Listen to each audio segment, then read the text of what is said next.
Welcome to A Fork in Time, the alternate history podcast.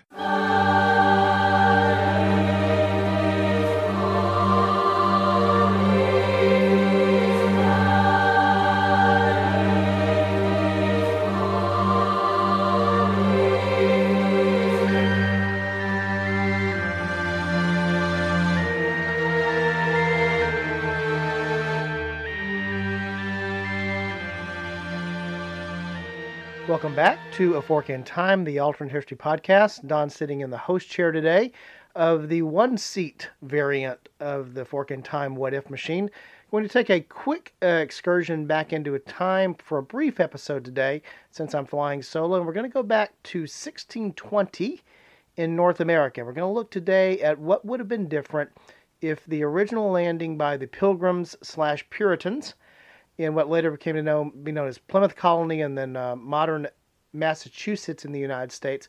What if that initial landing had not succeeded? And so today we're going to look at the historical what-if proposition of what if there had been no successful arrival in 1620 of the Pilgrims at Plymouth Rock. But before we explore that branch or fork in time, let's take just a moment here to hear from some of the folks that help make the show possible. We'll be right back. Taking just a quick break from the podcast here, it's Don. Alexis. And we're talking to you today about something that we both use and we both enjoy, and that is going to be what, Lex? That's going to be Audible. Audible. I've been using Audible. I was actually trying to think of this the other day, Lex. I think I've actually been using Audible now for almost 20 years. Wow. Yeah, wow. Says something about my age, but also says something about how Audible has had sticking power. Because what Audible does is they are, I think, the leading provider of audio of all types of genres and all types of means on any device you want to listen to that audio on. So typically I think of that as being an audio book.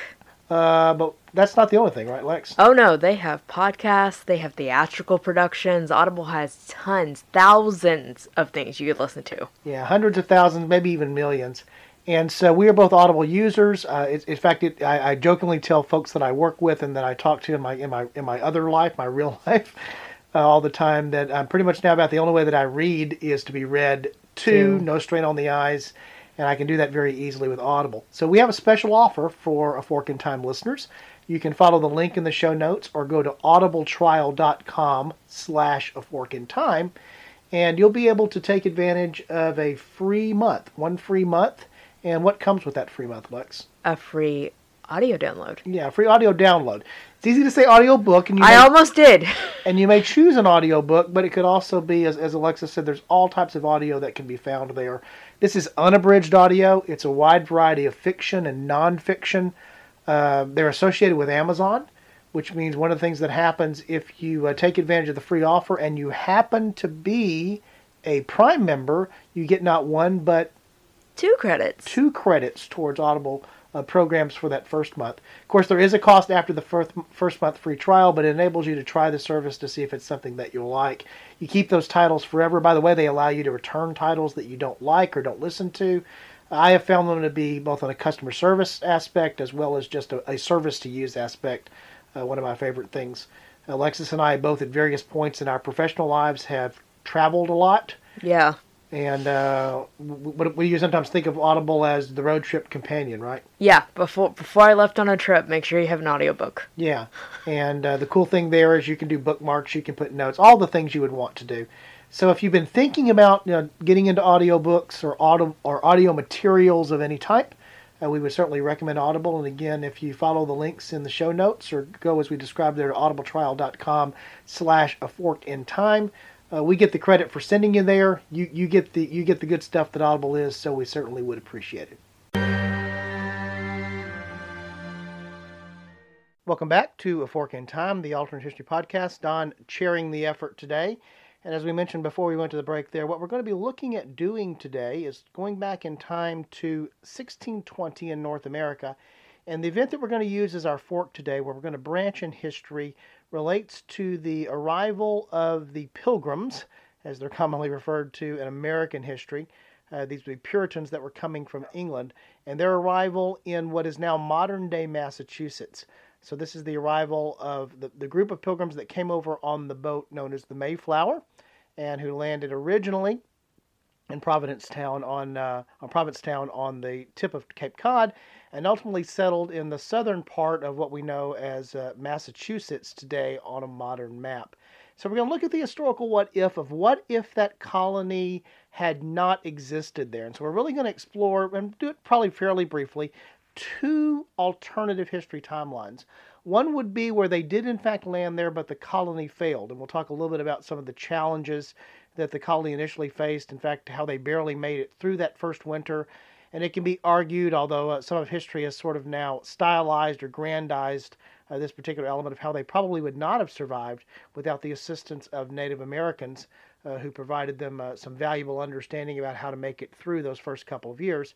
The other alternative would be if they hadn't have landed there, but they'd landed where they originally were intended to land.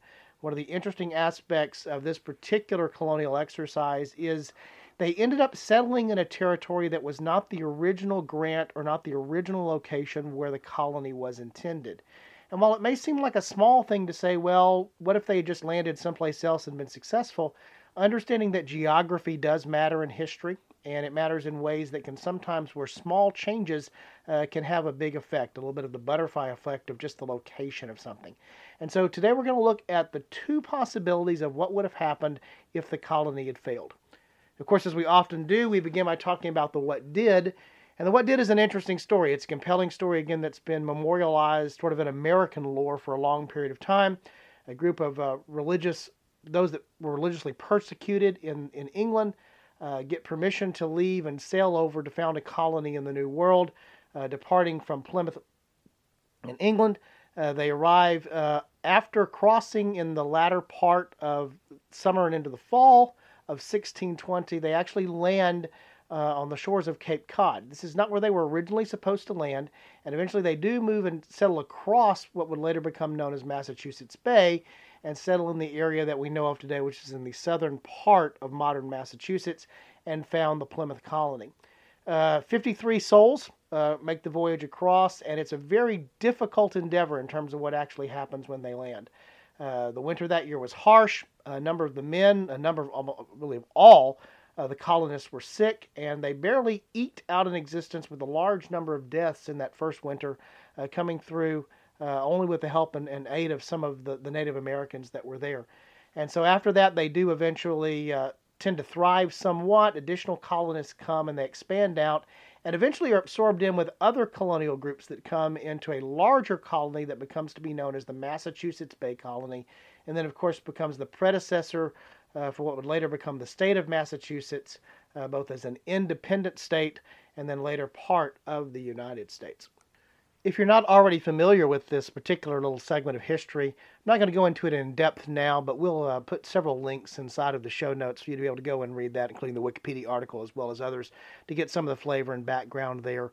While it's important to the historical what if, I don't want to spend a lot of time here covering that part of the historical what did.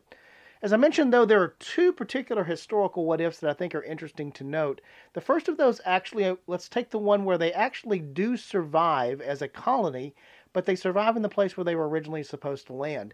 And here it's important to understand that where the colonists ended up is not where they intended to be. Of course, this being the age before GPS and before the ability sometimes to reliably navigate particularly into areas that were less well known or that were new, they end up landing much further north than what they were originally granted their charter for and where they were supposed to be. In fact, the original location that they had been chartered for is the mouth of the Hudson River. Thinking through to modern times, it's sort of an interesting thought to think of, given the rivalry, for example, that exists not just in the sporting realm, but in other realms as well, economically, particularly even in the early parts of the colony, between what eventually became the city of New York and the city that became Boston.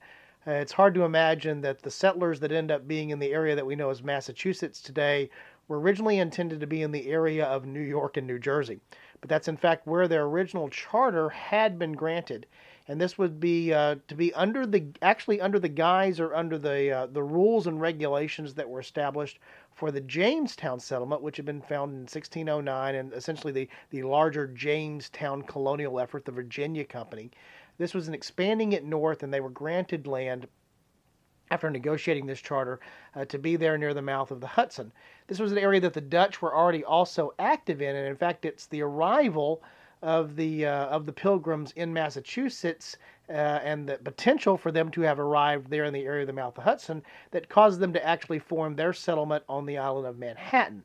And so a lot of what we know of as being the modern geography of the United States, the modern urban geography of the United States, ties back to this era of colonial settlement, and the original intent had been for this particular colony, what became the Plymouth colony, to be much further south than what we think of today as being New York or New Jersey.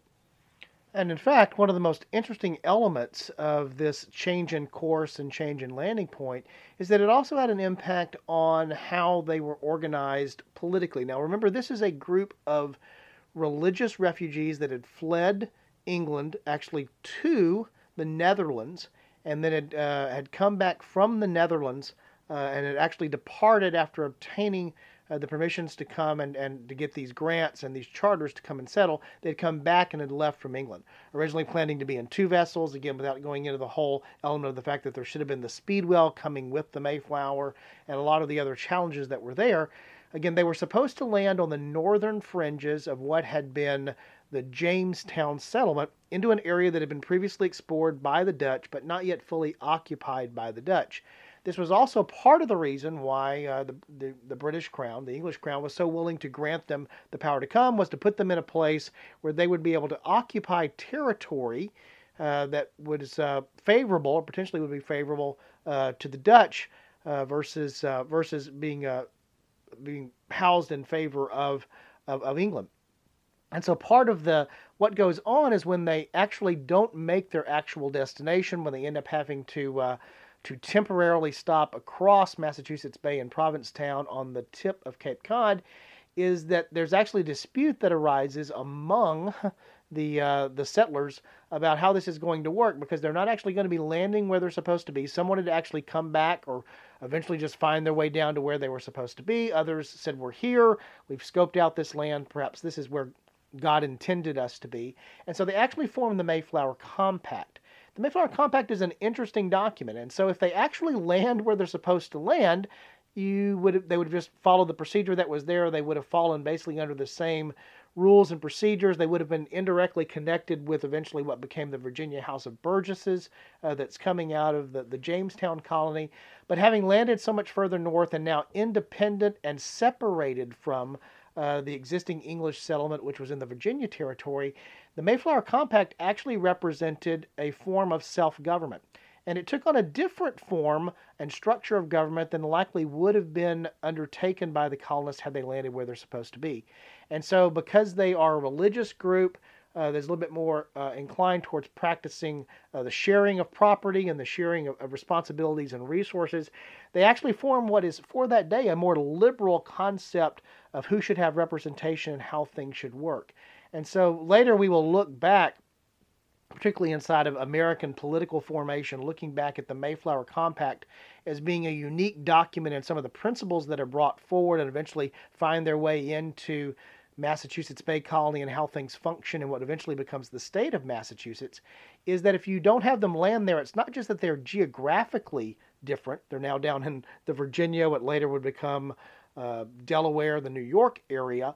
But what you actually find is that they have created their own sort of form of government and are slightly independent from the other English possessions that are in the New World.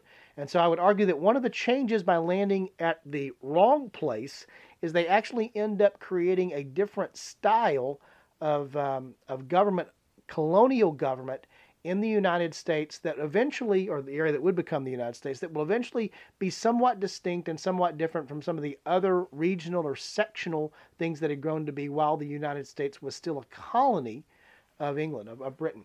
And so the change in the landing place alters the political climate in the short term very little, but in the long term creating a new political philosophy that is slightly different from that's enjoined in the other English colonies, plays itself out, and certainly by the time of the American Revolution and the foundation and formation of the new United States post the American Revolution, finds its way into the concepts of what eventually becomes the United States Constitution and how the United States is governed. Another element of the relocated colony, being relocated from the intended location along the Hudson River up to the area in modern-day Massachusetts, is that there would not have been the same English presence in the same timing in the area that we know of as Massachusetts. And during that particular period of time, there was already French influence in the areas of Canada, what would be modern-day Canada, and French traders that were trading with the Indians, fur traders, and others that were coming down. And so it's easy to imagine that if there had not been an English intrusion, whether you consider the Puritan intrusion to be accidental or, as some have argued from history, perhaps intentional, into the area that we know of as New England today, there would have been much more of an opportunity for the French to expand their influence further south from where they were in what we know of today as modern-day Canada. And again, as we've already mentioned, that the Dutch could have expanded their influence further north from the establishment of a settlement there on the island of Manhattan. And so what you could have had, ironically, given that we know of the region today as New England, Massachusetts and Maine and Connecticut and the six states that eventually formed the area that we know of as New England today, is that there may not have been much England to be in what we know as New England today. It could have been much more occupied and influenced by French and by Dutch influences, such that most of the English settlement in the New World would have been contained from the area maybe up as far as modern-day New York, where the colony was originally intended to be, but certainly much further south. And of course, if you go far enough south, then you encounter the areas that were under Spanish influence. And so when we typically look, for example, at a map of where English colonization grows to by the middle of the 18th century, again, the time, let's say, of the American Revolution, we find that there are English colonies that span all the way from the areas of South Carolina and Georgia up through Maine. However, if we think about a different scenario in terms of how that would have been settled in the preceding centuries before that, it's easy to imagine that much more of the English concentration may have been in the southern part of that particular tranche.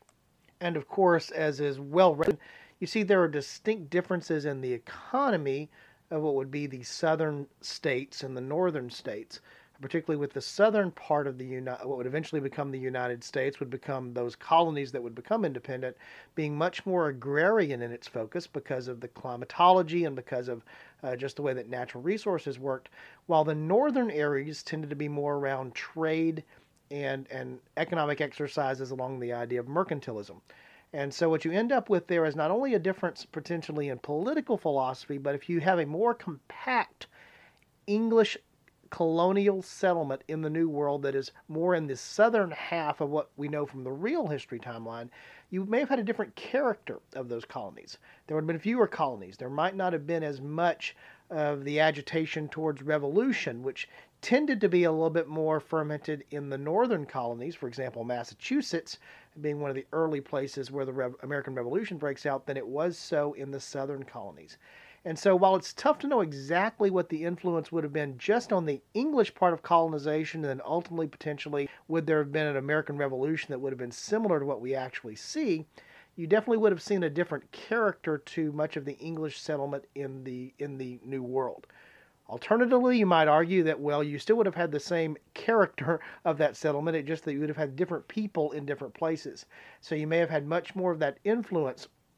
The Puritan religious influence may have had a different impact had it been more prevalent inside of the areas that we know of in modern times as Virginia or the Carolinas. But I do tend to think that it probably was much more the case that they would have been absorbed into the larger economic natures of those colonies versus being able to be a distinct, different type of colonial experience as they were in the real timeline.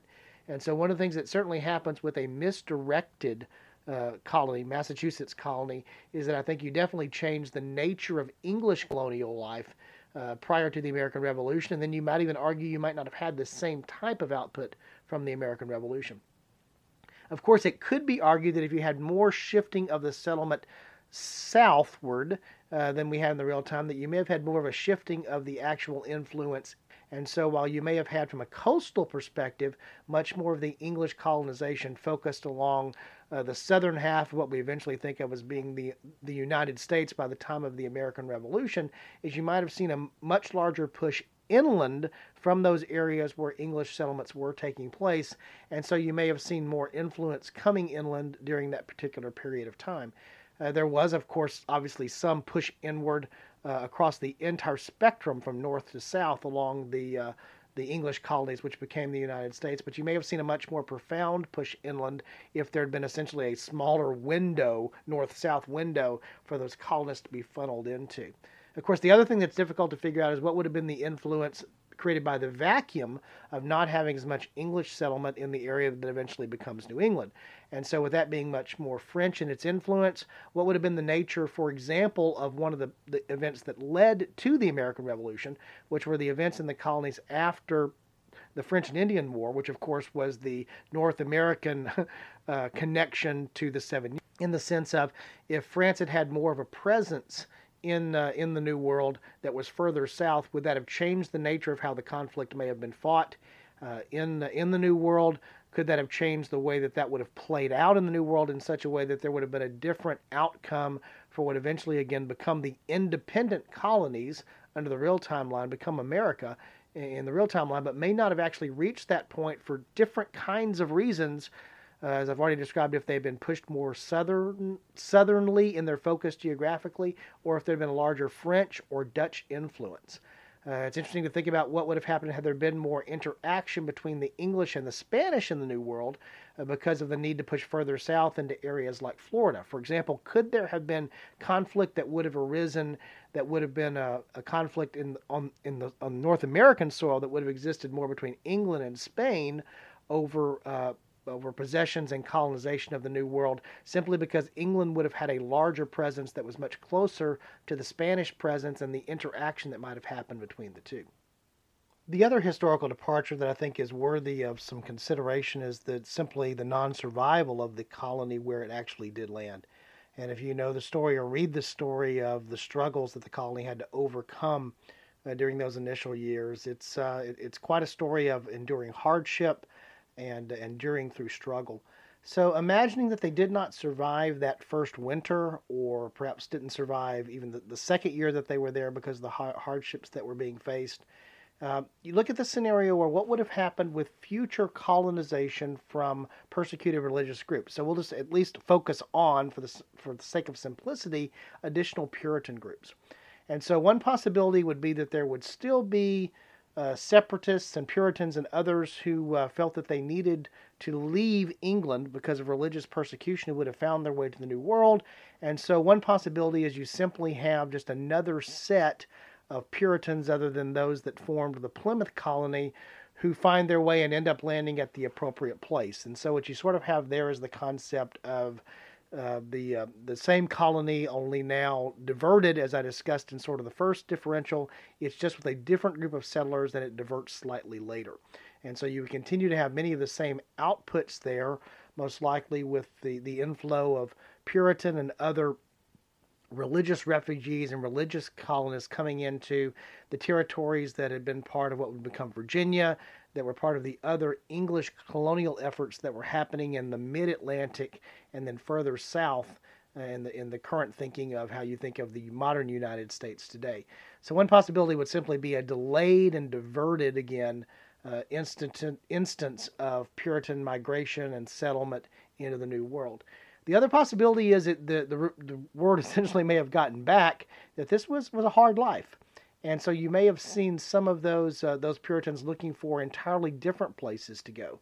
I've seen historians theorize the possibility of actually settlements that would have been more towards the Caribbean elements of the New World versus the more traditional parts of mainland North America. Or they may have found other places inside of Europe, as they already had, to go and seek out and create new communities that were still in Europe and did not require the dangers of a crossing of the sea and being able to find success and thriving in the New World.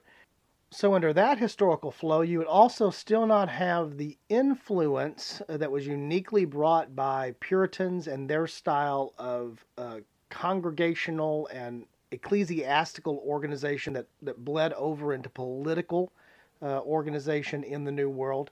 or you would have had it be just a subset of what was going on inside of the colonies, like Jamestown, what eventually becomes Virginia.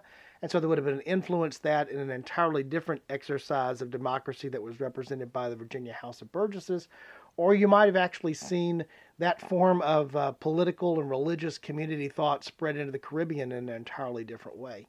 And so, again, you still have the same outcome, or potentially changing what eventually would become what is known to us as the English colonial life that existed in North America pre-American Revolution. And I think you certainly would argue that, again, you have an influence on the American Revolution itself, whether it actually happens or whether you actually see just it happening and being expressed in a different way. And so in either scenario, sort of in either one of these forks, removing the influence of what eventually becomes, both because of religious nature and also of a political nature, what we know of as New England, both in the colonial area, an era, and in the area of the young United States as a republic. When you change that, I think you do change a great deal. Certainly, if you carry that all the way down to a modern context today, again, you probably have a different map of the United States, and the area that we know of today as Boston, or the areas that we know of today as being in Massachusetts, actually may fall under British domination, as they ultimately did, but you actually have a different formation that takes place. And so you may have a much more populous, for example, Eastern Canada than you do today, influenced in different ways, still perhaps influenced by its French heritage, but even in its British heritage, and then in gaining its independence, may look very different in terms of its geographic scope than it does today. And with a change in that geographic scope and maybe the economic scope of what's there because of what was possible either through fishing or through industrialization or the other things that we come to know as being part of New England in the real timeline, those benefits and those elements may have been transferred to Canada. Of course, that's always assuming that you would have ended up with the same things if you started with a different start. You may not have seen as much of that merchant element to New England had it been under the French, or had it been under the Dutch, or had it eventually developed later in a different way under the English. In fact, one of the things that's suggested very often is that, imagine, if you will, that the Plymouth colony settlers, the Puritans in 1620, decided to come down and occupy the area that they're supposed to occupy. Again, this sort of change, this deflection in terms of the location there. What would have happened if a subsequent colony in the area that we know of today as being New England, in the Massachusetts area, had actually been a crown colony instead of actually being the type of colony that was actually formed as a result of the Mayflower Compact and then was later altered as a combination of things came together to be Massachusetts Bay? You might argue a different, again, type of politics and a different type of influence there. And remember, this is a period of time in English history where there's a lot of change that's going back and forth in terms of the monarchy, in terms of the periods of times of the Glorious Revolution, which is going to follow shortly after this, where you have this tremendous amount of change and back and forth that's going on in England that was spilling over in various ways to how it expressed itself in the New World in terms of how things were being colonized, how things were being founded, and how things were being governed. And so once you change one small deflection of time, going all the way back to 1620, and then change maybe the flow of the different groups that came to the different parts of the New World, you certainly have the opportunity to reach the point where what you ultimately end up with is a very different New World than what you started with. So I hope that concludes and provides a little bit of a food for thought today as we talk about the potential for what would have happened if in 1620 there had not ultimately been a successful colony that grew out of the landing of the Pilgrims and eventually coming into Plymouth Colony, and how things might have changed both in the short term inside the New World, but also how that may have moved forward in history. So certainly probably didn't cover all of the potential ways that things could have forked out from there, but hopefully have sparked enough interest and enough thought that you maybe think through and may come up with other ideas about how things might have been different. By the way, if you did, we would welcome you to visit us at our website. That's www.aforkintimepodcast.com. As always, there's an opportunity there to provide feedback. I'd love to hear your thoughts on maybe things that I missed or things that you think I got wrong in this particular exploration of this alternate timeline, or certainly, as we always talk about there, the other ways that you can interact with us here at A Fork in Time as we build our alternate history community, making topical suggestions, ways that you can promote the podcast, going back and listening to past episodes, all the things that exist there at the website. And of course, if you are so inclined to do so, to support us financially, you'll find the links there to our Patreon page, and you can do so as well. But as we always do, we want to close out today saying that what we appreciate the most and thank you for the most is your time and attention, and giving us some of that today. And that's one of the most valuable gifts that you can give us. And we're thankful to have you as a listener here to A Fork in Time. So this is Don closing out this episode, just closing out the way we always do, reminding you that if you encounter that fork in time, our suggestion is to take it. Thanks.